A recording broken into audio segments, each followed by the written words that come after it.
Salam bahagia. Terima kasih kerana anda memilih Bernama TV dan kita sekarang ini sedang bersama di ruang bicara dan sudah pastilah hari ini juga kita memilih satu topik yang saya kira cukup menarik sebenarnya untuk kita sembang-sembang bersama dengan tiga tetamu yang sudah pun bersiap sedia bersama kami, tetapi bukanlah di studio. Dua tetamu akan kami hubungi melalui kemudahan Skype dan seorang lagi insya-Allah akan kita cuba hubungi melalui talian telefon.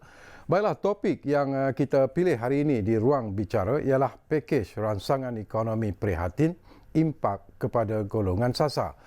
Dan tetamu pertama yang mungkin akan kita temui melalui Skype sebentar lagi akan bercakap tentang isu ini dan mungkin anda sebelum itu anda tentunya masih ingat lagi tentang 250 bilion ringgit ataupun dikenali sebagai pakej rangsangan ekonomi prihatin rakyat yang telah pun diumumkan oleh Perdana Menteri Tan Sri Muhyiddin Yassin bulan lepas.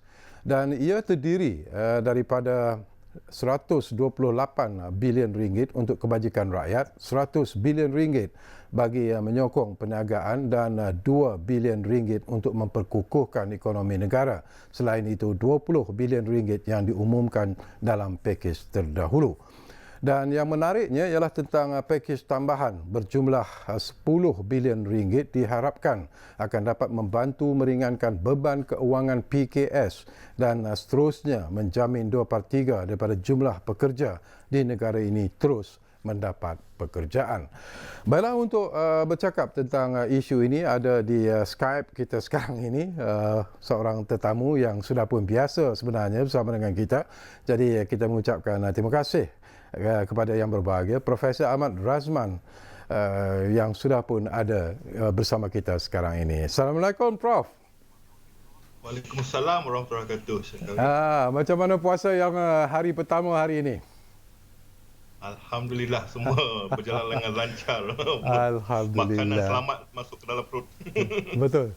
Dan kita nak bercakap tentang isu pakej rangsangan ekonomi prihatin ini, impak kepada golongan sasar. Ini sesuatu yang saya kira cukup menarik sebenarnya. Pelbagai komen sebenarnya yang dilontarkan, tetapi dari pandangan Prof sendirilah, kesan yang paling ketara lah Prof akibat daripada wabak COVID-19 dan juga perintah kawalan pergerakan kepada sektor perniagaan, khususnya golongan perusahaan kecil dan sederhana. Ya, kita sedia maklum apabila berlakunya wabak COVID-19 beberapa bulan yang lepas. Ya. Dan PKP dilaksanakan bermula 18 Mac. Ya. Sudah 38 hari betul. Memang impaknya akan terasa kepada perniagaan, terutamanya perusahaan kecil dan sederhana. Dua perkara yang mereka perlu risaukan ialah pertama, tidak adanya pendapatan apabila PKP dikuatkuasakan. Betul. Jadi zero revenue. Ya. Namun kalau perniagaan ini mempunyai kecairan ataupun wang simpanan yang cukup, mungkin mereka masih lagi mampu menampung segala kos operasi seperti sewa kedai, gaji pekerja, utiliti, pinjaman bank dan sebagainya. Ya. Namun kajian yang dibuat oleh Dewan Perniagaan dapati bahawa kebanyakan PKS ini mempunyai simpanan hanya lebih kurang 2 bulan saja. Oh, okey. Jadi apabila PKP dilanjutkan sehingga 12 Mei ini, ya, maka ia menjadi satu tempoh yang amat kritikal kepada perusahaan kecil dan sederhana. Jika tidak diberi bantuan oleh kerajaan untuk menangani masalah kecairan ini. Dan satu lagi yang penting juga barangkali Prof, kerajaan memperkenalkan, kita pun tahu tentang dana pakej rangsangan ekonomi prihatin sebanyak 10 bilion baru-baru ini. Jadi apakah ianya memadai sebenarnya untuk membantu sektor PKS yang menyumbang hampir 40% sebenarnya kepada sektor ekonomi negara? Saya bersetuju bahawa dana tambahan sebanyak 10 bilion ini memang amat perlu kerana apabila pakej rancangan mula diperkenalkan, Ya. fokus lebih kepada individu yang terkesan. Dan pakej yang seterusnya pula untuk perniagaan lebih kepada memastikan mereka mampu membayar gaji pekerja dengan diberikan subsidi, terutamanya untuk pekerja yang bergaji 4,000 ke bawah. Ini sekurang-kurangnya membolehkan perniagaan terus membayar gaji pekerja, tetapi tidak menggunakan segala simpanan ataupun wang tunai yang ada di dalam perniagaan. Namun kerisauan yang ada juga ialah bagaimana mereka dapat menjana pendapatan selepas ini. Itu satu lagi kerisauan. Bila Prof sebut, ini satu persoalan yang menarik sebenarnya Prof. Ya. Survival perniagaan PKS itu sendiri merupakan sesuatu yang perlu diberi perhatian yang serius. Jadi apa sebenarnya langkah-langkah terbaiklah yang perlu dilakukan oleh perusahaan-perusahaan kecil dan sederhana ini demi untuk survival perniagaan mereka? Saya ingin memetik satu kisah yang boleh dikaitkan dengan bernama. Pengerusi bernama yang baru. Ya. Suhaimi Sulaiman. Ya. Dia ada kafe, ada butik, ada hostel untuk pelancong. Dan apabila PKP dilaksanakan, dia kehabisan punca pendapatan, training dan conference semua kena cancel. Dan apa yang menariknya, saya melihat beliau telah mengubah model perniagaan. Training dan conference dibuat secara online. Dan kafe pula digunakan untuk catering industri yang masih lagi beroperasi, industri yang kritikal lah. Jadi ini yang sepatutnya boleh dibuat oleh perusahaan kecil sederhana, iaitu cuba mencari sumber pendapatan yang baru yang boleh menyumbang sedikit pendapatan sepanjang PKP ini berlangsung. Namun jika pendapatan tidak dapat dicari pada masa ini, perbelanjaan dengan secara berkhemah perlu dilakukan. Pada masa yang sama, mungkin harus melakukan pembiayaan kewangan tambahan, iaitu seperti pinjaman ataupun kemudahan geran yang diberikan oleh kerajaan. Sebagai contoh, ada satu geran untuk perniagaan mikro berjumlah 3,000 yang boleh dipohon oleh PKF. Satu lagi aspek yang saya nak kongsi bersama dengan Prof ialah ramai ahli ekonomi yang menganjurkan ataupun menjangkakan akan berlaku penguncupan ekonomi pada hujung tahun ini. Dan apakah pendapat Prof dalam usaha-usaha untuk menanganinya, Prof, dalam mengatasi kesan daripada COVID-19 dan juga PKP ini tu?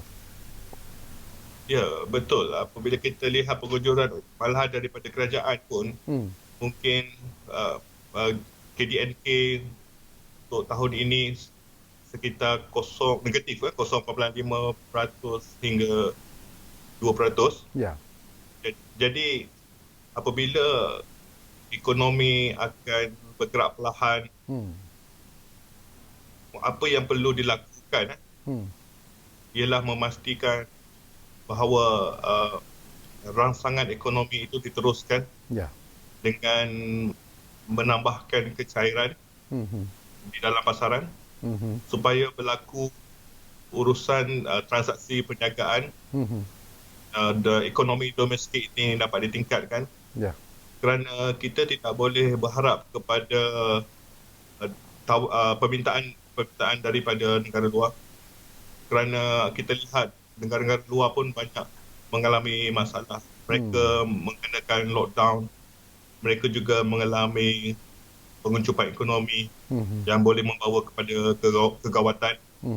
Oleh itu, kita sendiri yang kena menjana permintaan domestik supaya penawaran produk dan barangan perkhidmatan itu pun dapat diteruskan.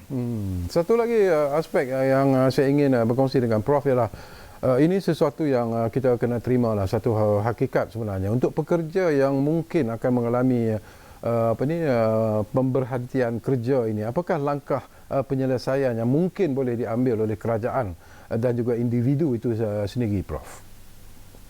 Ya, pertama kali kerajaan mesti memastikan bahawa tidak ada pekerja yang hilang pekerjaan. Okey.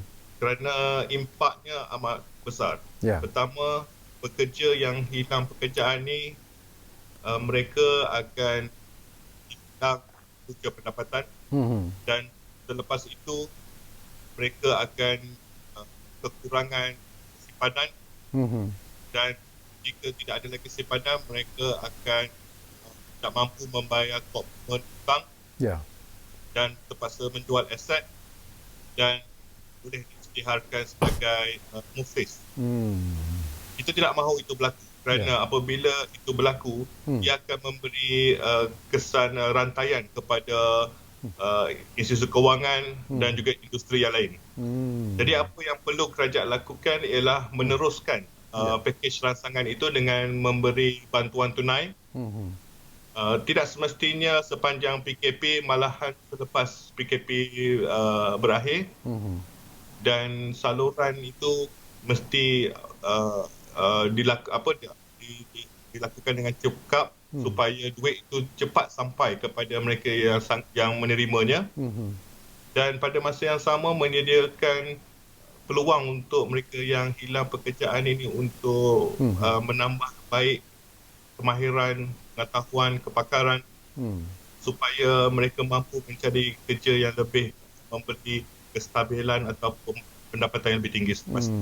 Secara peribadi Prof, sebelum kita berpisah dari udara ini, apakah Prof merasakan bahawa pakej rancangan ekonomi prihatin ini dalam usaha untuk membantu PKS peruntukan sebanyak 10 bilion itu sekiranya lah COVID-19 ini masih lagi berterusan, sekiranya lah PKP ini masih lagi dilanjutkan, apakah secara peribadi Prof melihat bahawa mungkin jumlah 10 bilion yang diperuntukkan itu perlu ditambah dalam usaha untuk memberi rangsangan yang lebih efektif sebenarnya kepada PKS? Ya, saya melihat pakej rancangan secara keseluruhan sebenarnya 260 bilion. Merupakan antara rangsangan yang terbesar dilakukan oleh sesebuah negara. Betul. Dan saya berharap juga sepanjang PKP ini berlangsung, kerajaan akan sentiasa memantau, melihat apa yang terjadi di orang kata on the ground ni. Ada tak pekerja yang hilang pekerjaan, ada tak perniagaan yang gulung tikar. Jadi kalau tanda-tanda itu sudah ada, maka harus ditambah lagi pakej rancangan yang seterusnya. Dan kita tahu bahawa walaupun masalah kesihatan ini akan dapat ditangani dalam beberapa bulan akan datang, tetapi krisis kewangan yang melanda negara kita dan juga seluruh dunia dijangkakan berterusan sehingga ke akhir tahun. Oleh itu, pakej rancangan yang berterusan harus dilaksanakan. Pada masa yang sama, kerajaan mesti memikirkan cara untuk mereformasikan sistem monetary supaya beban hutang kerajaan dan juga individu serta perniagaan ini dapat kurangkan. Okey, di penghujung ni barangkali harapan dan juga nasihat Prof lah kalau kita melihat secara keseluruhannya sekarang ini Prof, situasi kesihatan, apakah yang ingin Prof kongsikan bersama dengan penonton-penonton kita, harapan dan juga nasihat Prof kepada mereka? Ya, saya melihat rakyat kita Malaysia memang hebat. Kita antara negara yang berjaya menangani penularan wabak COVID-19 kepada negara lain. Dari segi tahap kesembuhan, dari segi yang kena positif dan juga kematian, kita antara yang berjaya mengawal atau memantau dengan baik. Oleh itu, semangat menangani masalah kesihatan ini harus juga ada untuk rakyat kita sebagai pekerja, sebagai peniaga untuk kembali bangkit selepas ini, Ya. untuk terus menjana ekonomi negara supaya kemakmuran tu memang dapat dimati oleh semua. Okey, terima kasih banyak-banyak kepada yang berbahagia Profesor Maria Dr. Ahmad Razman Abdul Latif, iaitu pengurus pembangunan perniagaan Putra Business School UPM, dan mungkin dalam masa-masa yang akan datang ini kita akan bersama lagi Prof ya untuk bercakap tentang isu ini, kerana mungkin macam Prof sebutlah bahawa isu ini mungkin akan berpanjangan, dan tentunya lah kita ingin melihat perkembangan terkini, langkah-langkah yang lebih berkesan yang mungkin akan diambil oleh semua pihak, termasuklah kerajaan kita sendiri dalam membantu rakyat dalam menghadapi saat-saat kesukaran yang sedang kita hadapi sekarang ini. Tetapi seperti kata Prof, kita rakyat Malaysia merupakan rakyat yang kuat semangat, dan sudah tentulah apa saja rintangan, apa saja cabaran yang mendatang ini, kita pasti akan dapat mengatasinya. Baiklah, kita akan berehat dulu buat seketika, dan kembali nanti ada lagi dua tetamu yang akan kita hubungi untuk bercakap tentang topik yang kita pilih hari ini di Ruang Bicara, iaitu pakej ransangan ekonomi prihatin, impak kepada golongan sasar. Kita lihat dulu.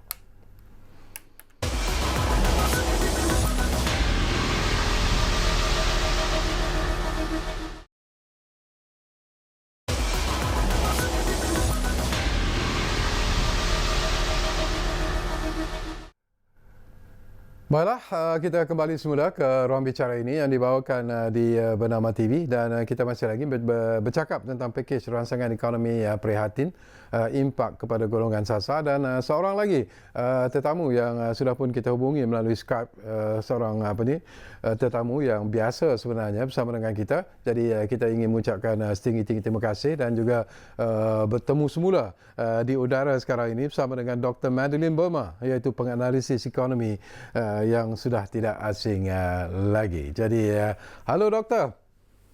Ya, apa khabar Cik Syakawi? Selamat baik. buka puasa. Itulah lama tak jumpa doktor sebenarnya. Ya, betul. Okey, kita nak bercakap doktor tentang topik kita lah, pakej ransangan ekonomi prihatin ini.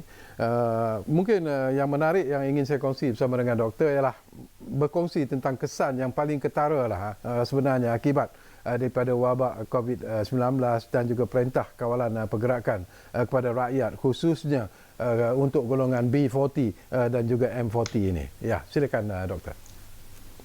Ya, kalau kita lihat ya, memang ada dua krisis yang kita katakan di sini. Yang pertama ialah kita panggil wabak COVID. Ya. Yang kedua ialah kesan ekonominya. So ini yang kita panggil dui kesan ya. Ya.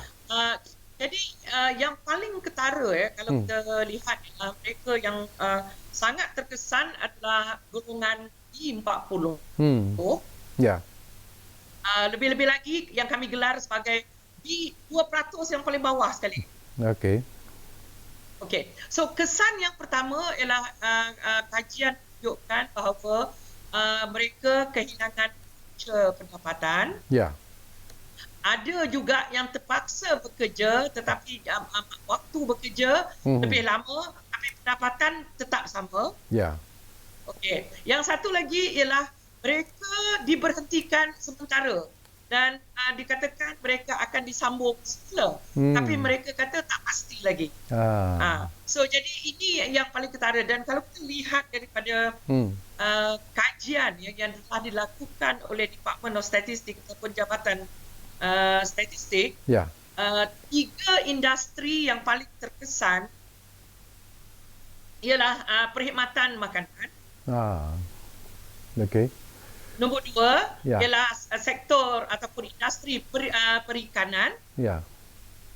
Dan yang ketiga ialah industri peternakan. Jadi mereka ini kajian menunjukkan mereka inilah yang paling terkesan sekali. Bila doktor sebut tentang perkara itu doktor, kita teringat tentang apa yang telah pun dilakukan oleh kerajaan memperkenalkan apa yang kita sebut sebagai pakej ransangan ekonomi prihatin. Dan dalam usaha untuk membantu golongan ini, kerajaan memberikan peruntukan ataupun membantu golongan masyarakat ini dengan insentif memberi wang tunai dan sebagainya. Apakah pendapat doktor? Apakah itu dapat sekurang-kurangnya meringankan sedikit beban yang ditanggung oleh golongan B40 dan M40 ini, doktor? Pasti ya, kalau kita lihat ya, kita sudah ada 3 pakej rancangan yang diperkenalkan. Ya. Jadi yang pertama, masa tu Tun M menjadi Perdana Menteri, dan selepas tu apabila kerajaan yang dipimpin oleh Tan Sri Mahyudin, itu yang diperkenalkan pakej yang cukup besar ya. Dan kalau kita lihat pakej itu ada 3 serampang dia. Yang pertama ialah untuk meringankan beban rakyat. Ini sangat-sangat penting sebab yang kedua ialah lebih kepada perusahaan kecil sederhana. Dan yang ketiga ialah untuk ekonomi secara umum ya. Jadi saya balik kepada yang pertama tadi. Iaitu memang matlamat asal ialah untuk meringankan beban yang dihadapi oleh rakyat, khususnya B40 dan M40. Untuk meringankan beban mereka. Memang saya antara mereka yang sangat kata orang sangat teruja bila Perdana Menteri memperkenalkan pakej rancangan ini ya. Walaupun ada orang berkata kenapa tidak diberikan kepada PKS atau perusahaan kecil sederhana. Tapi kita lihat ya, pakej rancangan yang ketiga itu sebenarnya cuba memenuhi kelompangan itu. So memang ya, kalau kita tengok pakej rancangan yang kedua ini, memang banyak memberi perhatian kepada golongan B40. Jadi matlamat dia ialah supaya apa yang dikatakan inklusif ya, terangkum ya, supaya semua dapat menikmatinya. Cuma mungkin masa ni ada yang kata dia tak dapat dan sebagainya, tapi mungkin itu isu kesampaian. Tapi matlamat asasnya ialah untuk kurangkan beban golongan B40. Kita bercakap tentang impak daripada pakej ini sebenarnya, doktor ya, dan terutamanya kepada masyarakat di luar bandar dan yang dianggap ataupun dikategorikan sebagai masyarakat miskin di pendalaman, terutamanya di Sabah dan Sarawak. Apakah anda melihat bahawa itu juga sebenarnya telah pun memberi kesan yang cukup positif dalam membantu mereka dalam kehidupan seharian? Ya, betul. Pakej ini adalah bantuan ya. Bila disebut bantuan, jadi bila sebut bantuan, jangan kita mengharapkan dia penyelesaian. Dia sebenarnya ialah untuk meringankan beban. So kalau kita lihat di Sarawak lah contoh ya, selain daripada pakej yang diberikan oleh Kerajaan Persekutuan, Kerajaan Negeri Sarawak juga ada memberi bantuan kepada rakyat di negeri Sarawak. Memang kita tidak boleh nafikan bahawa ada masih lagi yang belum mendapat, tapi yang ini disebabkan oleh logistik ya. Alasannya lebih kepada logistik. So maknanya berbeza dengan mereka yang duduk di bandar, sebab Sarawak ni kita kena bagikan dia pada 4 kategori: bandaraya, bandar, buah bandar, dan pendalaman. Jadi yang pendalaman ini kadang-kadang sampai naik bot pun kena 7-8 jam. Ini satu perkara biasa. Itu satu. Dan yang kedua, bantuan yang diberikan ini perlu mendapat melalui cash ya, dalam bentuk. So saya menengok WhatsApp. Contohlah yang saya tengok hari itu, kawasan yang bernama Pakan di Sarawak, dia nak pergi mengambil bantuan itu di bandar yang terdekat, kita terpaksa berdiri berjam-jam untuk mendapat kebenaran, untuk pergi ke kawasan di tempat lain sebab untuk mendapat kebenaran. Ini yang logistik yang dikatakan. Dan yang satu lagi yang menjadi masalah kami di Sabah Sarawak, bila dalam arahan kerajaan MCO, dia kata satu kereta hanya paling maksimum 2 orang. Bayangkan orang di pendalaman Sabah dan Sarawak, siapa yang ada kereta, kadang-kadang dia cuma ada satu kereta untuk satu rumah panjang. So, jadi kadang-kala perkara begini perlu diberi perhatian, perlu diperhalusi sebab apa yang kita adakan di kawasan bandar, kawasan bandar memang betul lah. Kalau kita benarkan semua orang 10 orang naik satu van, memang saya rasa situ satu tahas lah. Tetapi bila kita membenarkan MCO ini hanya membenarkan 2 orang paling maksimum, bayangkan di Sarawak tu. Betul. Jadi benda-benda begini hasil daripada perbincangan kami. Dia kata macam mana kami nak pergi ke bank satu lagi, takkan nak memberikan kad itu untuk dibawa pada orang lain. Jadi perkara-perkara begini saya rasa kerajaan akan berhalusi lah kan. Okey, kalau begitulah masalah yang timbul, doktor. Barangkali ada tak doktor mungkin rakan-rakan ingin memberikan cadangan tentang penambahbaikan untuk pastikan yang penting ialah bantuan ini sampai kepada golongan sasar itu secara telus dan segera. Apa yang perlu dilihat sekarang? Okey. Tidak boleh dinafikan kerajaan telah berusaha keras untuk bawa benda ini ke peringkat akar umbi. Tapi ada kalanya masalah dia ialah di akar umbi itu sendiri. Kadang-kadang benda itu dipolitikkan. Ini hasil daripada perbincangan di mana YB telah menyerahkan dia ke peringkat untuk diserahkan kepada mereka di kawasan masing-masing. Tetapi disebabkan masalah mungkin benda itu tidak mencukupi, so kadang-kadang benda itu dipolitikkan, itu yang menjadi masalahnya. So kita harapkan jangan ada sesiapa mempolitikkan bantuan yang telah diberikan oleh kerajaan, sebab kerajaan telah berusaha sedaya upaya untuk mengagikan kepada semua yang ada dalam senarai. Itu nombor satu. Yang kedua, kadang-kala senarai itu tidak up to date. Tidak terkini. Sebab ada data-data ataupun senarai yang ada tu mungkin pada tahun yang mungkin tahun 2018 punya data. Jadi ada keluarga yang baru jatuh miskin, tiba-tiba dia menengok orang lain dapat bantuan, dia tak dapat bantuan. Dah benda tu jadi isu. Jadi maknanya apa yang kita perlu untuk masyarakat, macam contohlah rumah panjang itu ia perlu ada kebijaksanaan, perlu ada keprihatinan, tidak perlulah kita terlalu sangat bergantung pada senarai itu. Saya rasa ketua kampung, ketua masyarakat tahu siapa yang susah dalam masyarakat. Tidak perlu kita terlalu bergantung kepada data. Yang data itu pula tidak dikemaskinikan. Jadi maknanya bukan salah kerajaan, cuma data itu tidak dikemaskinikan. Tapi nak tunggu data itu dikemaskinikan, saya rasa COVID akan habis. Kalau kita, itulah cadangan kita supaya teruskan doktor. Kita berikan bantuan itu menurut kondisi rumah.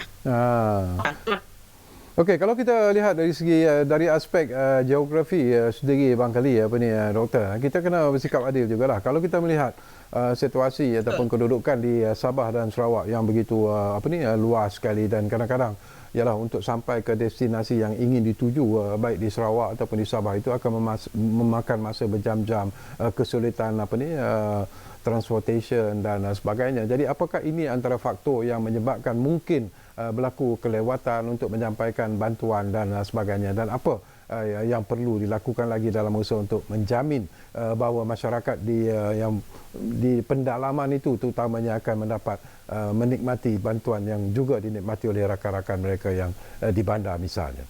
Okey, itu satu soalan yang baik hasil perbincangan dengan NGO di peringkat akar umbi. Saya rasa peranan NGO sangat penting untuk melekapkan tanggungjawab ataupun langkah yang telah dilakukan oleh kerajaan. Jadi bermaknanya kita kerajaan boleh bekerjasama menggunakan perkhidmatan NGO dan juga masyarakat setempat itu. Mereka di akar umbi ini, mereka sangat rapat, mereka sangat akrab, mereka tahu siapa yang susah, siapa yang tak susah. Jadi kita tidak perlu hanya 100% itu perlu dilakukan oleh kerajaan, sebab kemampuan kerajaan agak terhad. Jadi kita gunakan kerjasama dengan kerajaan, NGO dan juga masyarakat tempat, seperti contohnya ya, parti-parti politik ya. Masa ini bukan untuk berpolitik, tapi kita boleh menggunakan mereka yang di peringkat akar umbi itu untuk bekerjasama mengedarkan bantuan ini. Dan SP-nya mesti dikekalkan. Bukan bermakna perlu dilonggarkan, tapi bermaknanya contohlah ya, kalaulah contohlah saya ambil satu kawasan yang di mana kerajaan dengan sumbernya agak terhad, mungkin NGO ada di situ. So kita benarkan mereka.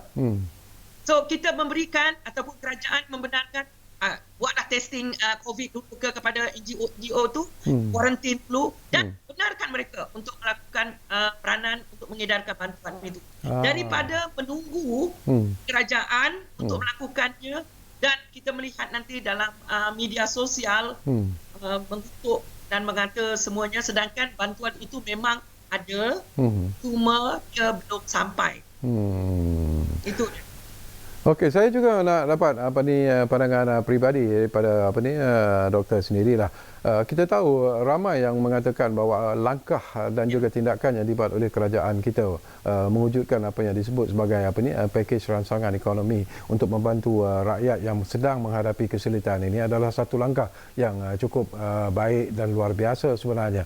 Malah ada yang mengatakan, walaupun kita mengatakan sebelum ini orang mengatakan bahawa kita menghadapi satu kedudukan ekonomi yang agak genting, kedudukan keuangan yang agak membimbangkan, tetapi secara peribadinya apakah doktor melihat langkah yang dibuat oleh kerajaan memperkenalkan pakej rangsangan ekonomi yang begitu besar jumlahnya adalah sesuatu yang cukup berani dilakukan oleh kerajaan sekarang? Ya, betul Cik Syarkawi. Kita perlu terima hakikat ya. Walaupun kerajaan ini baru sebulan kalau tak silap saya satu dalam dugaan politiknya, cabaran politiknya, kita melihat bagaimana yang berhormat Perdana Menteri kita menyahut cabaran itu dan memimpin negara kita dengan melakukan apa yang terdaya oleh negara kita ya.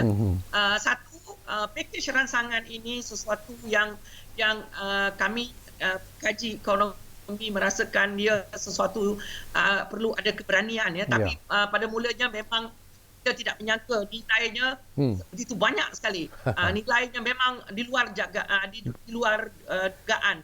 Tetapi sebenarnya kalau kita lihat nilai yang begitu besar memang diperlukan memandangkan keadaan ekonomi rakyat kita, PKS yang terkesan oleh penutupan bisnes dan sebagainya. Ini belum lagi pasca COVID. Buat masa sekarang kita baru berhadapan dengan keadaan sedang menghadapi MCO ataupun arahan kawalan ini. Bayangkan apa lagi bantuan yang diberikan oleh kerajaan untuk membangkitkan semula ekonomi yang hampir. Itu memerlu kebijaksanaan bukan saja pemimpin, tetapi juga kita sebagai rakyat. Apakah yang boleh kita lakukan?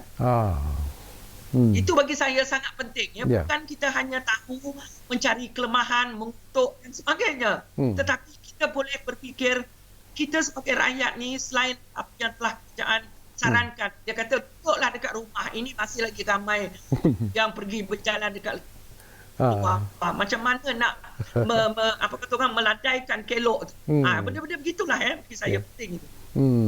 Okey, satu lagi aspek yang saya nak kongsi bersama dengan doktor ini pun ialah kadang-kadang apa yang doktor sebut sepintas lalu tadi tentang sikap rakyat kita sendiri yang kadang-kadang walaupun kerajaan memperkenalkan apa yang disebut sebagai PKP ataupun Perintah Kawalan Pergerakan disebabkan oleh COVID-19 ini, tapi masih lagi ada masyarakat yang tidak mematuhinya dan sebagainya. Jadi mungkin ada pandangan juga nasihat yang ingin disampaikan oleh doktor kepada rakyat Malaysia yang sedang menghadapi dugaan yang begitu serius sekarang ini.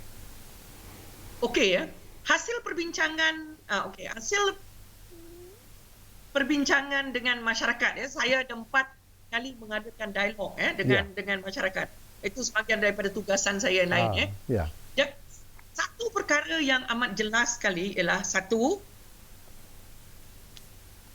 ramai yang tidak sedar tentang masalah COVID ini. Dia ingat macam demam biasa. Okey. Jadi sangat penting apabila DG daripada kementerian kita tiap-tiap hari dia mengeluarkan jumlah angka kematian, baru ramai yang sedar bahawa begitu teruknya keadaan yang berlaku. Ini tiap-tiap hari kita perlu disedarkan. Sebelum ini ramai yang ingat kalau sekadar demam biasa, apalah salah pergi keluar. Ini yang menjadi masalah kita. Jadi sekarang kita sedar bahawa benda ini bukan mainan, bukan sesuatu yang kita boleh anggap ataupun pandang remeh. Okay? Yang kedua ialah kita sebagai rakyat perlu bekerjasama antara kita ni, bukan saja dengan kerajaan. Kita menjaga diri kita, menjaga keluarga kita, menjaga taman tempat kita tinggal. Kalau kita nampak mereka ini tidak mengikuti peraturan ini, ini waktu yang terbaik kita WhatsApp dia tanya mungkin janganlah lakukan. Ada memang saya tengok ada yang dekat kedai-kedai runcit tu memang dibuat macam biasa. Jadi benda-benda begini yang perlu kita kata orang kita ingat memperingati sesama kita, bukan dengan tujuan untuk orang mencari kesilapan, tapi kita perlu benda ini. Bak kata Yang Amat Berhormat Perdana Menteri, dia sangat luar biasa. Ini yang the new normal kita. Okey, terima kasih banyak-banyak kepada Dr. Madeline Balma. Menarik sebenarnya perkara yang isu yang kita kongsikan, dan mungkin dalam masa yang terdekat ini doktor kita boleh bersama di studio Ruang Bicara ini, kerana bagi saya isu ini akan terus diperkatakan dari masa ke semasa selagi kita menghadapi ataupun terpaksa menghadapi wabak COVID-19 ini. Dan seruan dan juga harapan yang dilontarkan oleh Dr. Madeline Balma adalah sesuatu yang perlu diberi perhatian serius oleh rakyat secara keseluruhan, kerana menghormati PKP itu adalah sesuatu yang perlu kita lakukan dengan sepenuh hati, kerana itulah cara kita untuk menyekat penyebaran COVID-19 ini daripada menyebar lebih luas lagi. Jadi kita rehat dulu seketika, dan kembali nanti kita mungkin akan dapat bertemu dan juga berbincang dan bercakap dengan seorang lagi tetamu yang mungkin ada di talian kita di Ruang Bicara ini. Kita rehat dulu.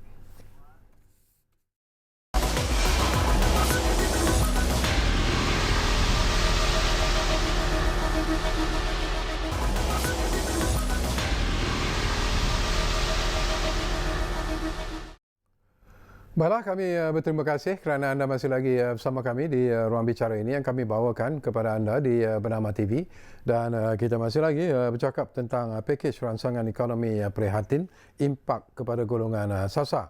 Dan seorang lagi tetamu telah pun kita hubungi sekarang ini dan sudah pun ada di talian kita. Jadi kita ingin mengucapkan terima kasih dan juga selamat datang sebenarnya walaupun melalui suara saja kepada yang berbahagia Encik Sulong Jamil Muhammad Sharif, iaitu ahli Lembaga Pengarah Felda dan juga merupakan Ketua Peneroka Felda Kebangsaan.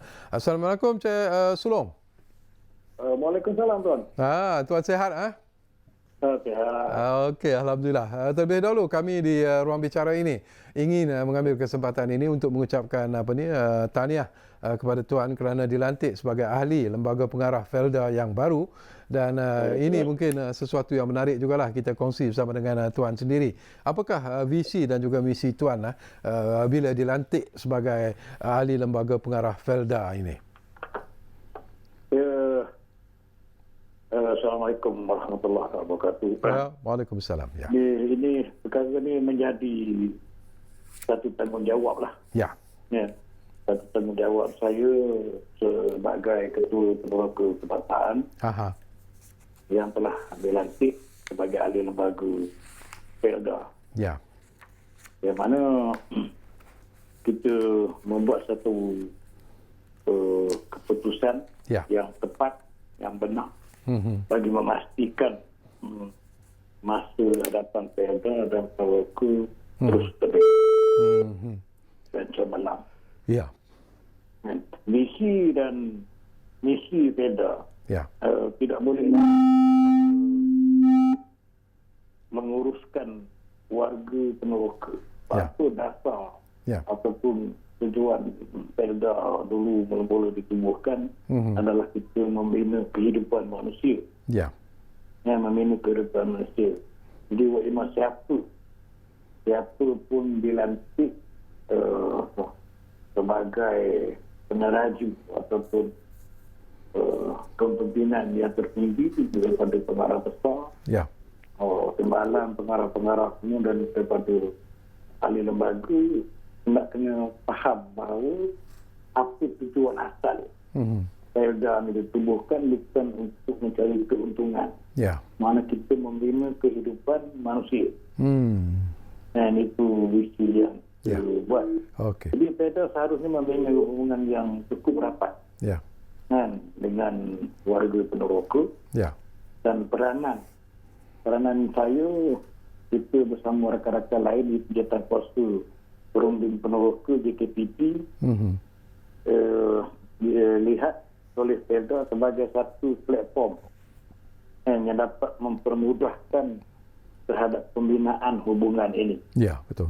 Itu sebab tugas ahli jabatan kuasa Perunding Merauke ini adalah untuk membantu Perda walau apa pun yang berlaku. Saya akan tetap memastikan bahawa pengurusan dan matlamat Perda hendaklah mengutamakan keperluan Merauke itu sendiri. Okey, itu sesuatu yang cukup mulia sebenarnya tuan dan bila kita hubung kaitkan dengan apa yang berlaku sekarang ini, wabak COVID-19, perintah kawalan pergerakan dan sebagainya, dan kita tahu bahawa ianya telah memberikan satu kesan ataupun impak yang cukup serius sebenarnya kepada peneroka Perda sendiri yang memangnya diletakkan, terutamanya mereka yang mungkin diletakkan di bawah golongan B40 ini. Jadi mungkin boleh kita kongsi bersama tuan.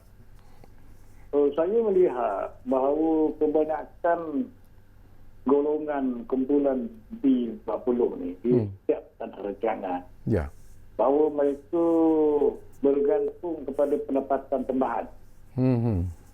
Mana yang berperolehi seperti penjagaan gerai-gerai makanan, penjagaan tepi jalan, projek-projek tanaman kecilan, kerja-kerja sambilan, semua ni tidak dapat diuruskan secara teratur. Maka pendapatan mereka amat terjejas lah dengan PKP ini. Itu sebab di peringkat rancangan saya mengambil dari inisiatif bersama dengan Jabatan Pembangunan dan untuk kita bersedia. Mana dalam fasa PKP yang pertama itu dah bersedia bahawa golongan perlu dibantu.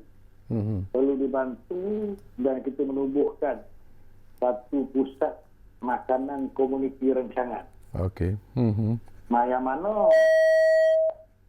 Yang mana PMKR ni, pusat makanan komuniti rancangan ni, dia punya pendapatan tu, dia punya bajet tu datangnya daripada komuniti dan sendiri.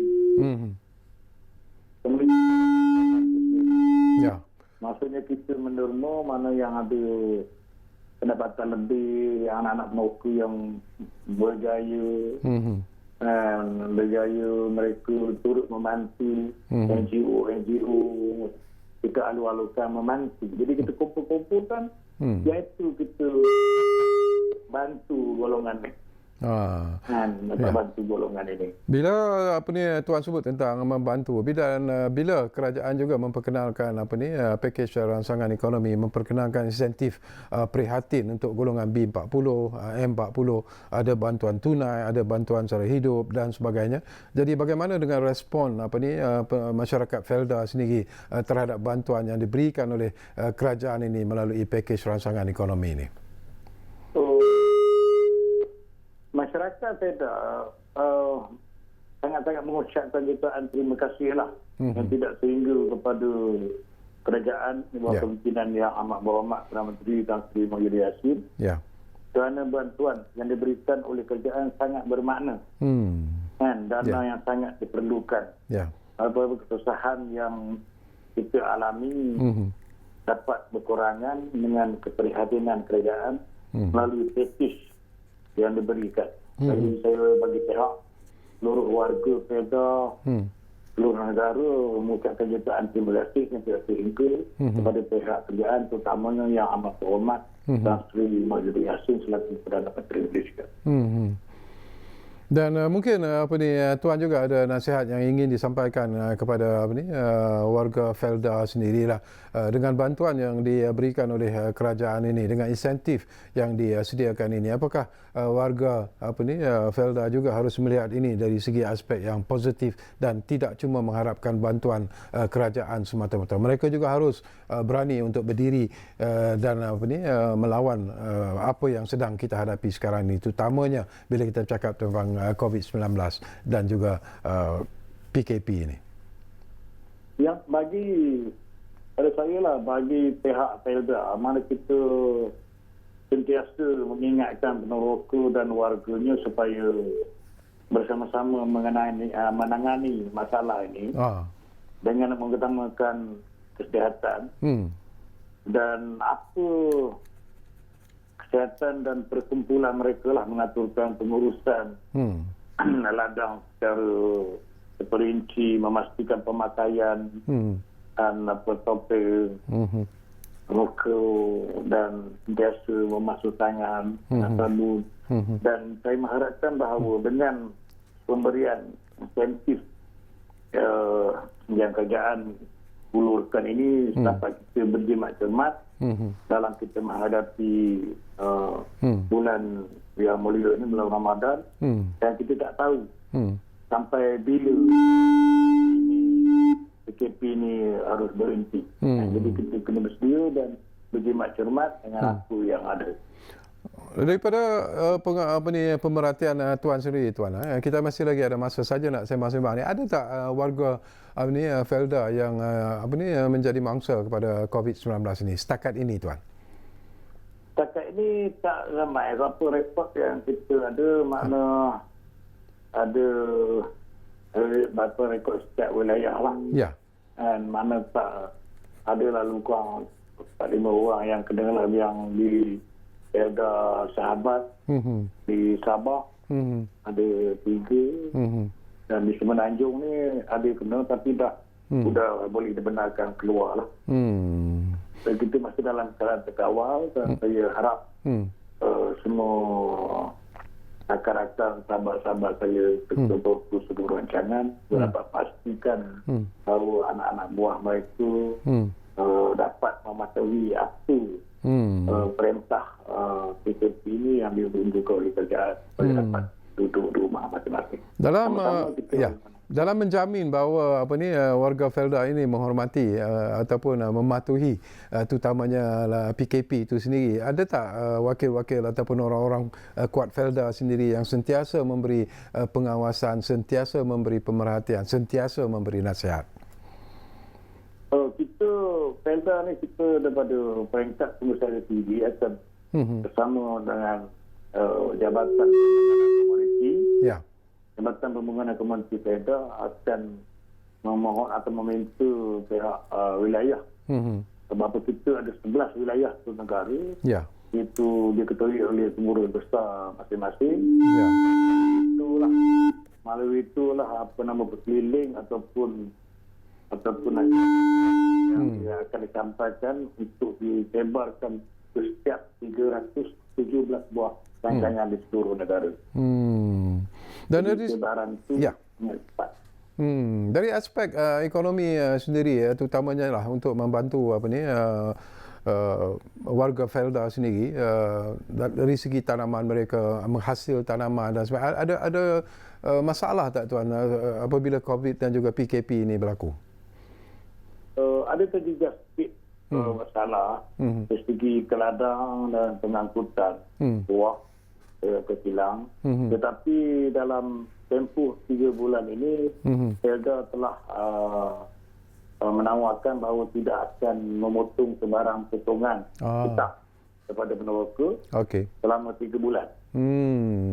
Jadi dalam 3 bulan ni kalau ada hasil yang boleh mana pun ada, peneroka akan dapat bersih lah. Mana itu yang Felda menyangkut juga cabaran suruhan kerajaan, mana di pihak-pihak lain 6 bulan. Tapi Felda bagi 3 bulan.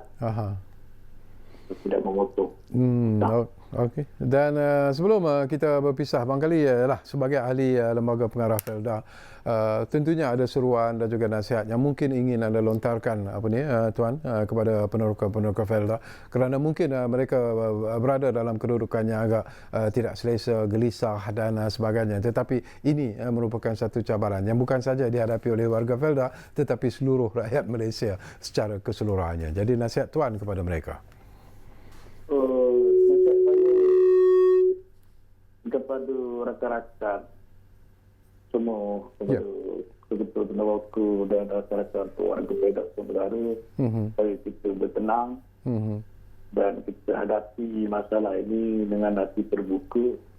Mungkin ini hikmah daripada Allah SWT, dan kita ikuti dan patuhi apa perkara yang diarahkan oleh pihak kerajaan.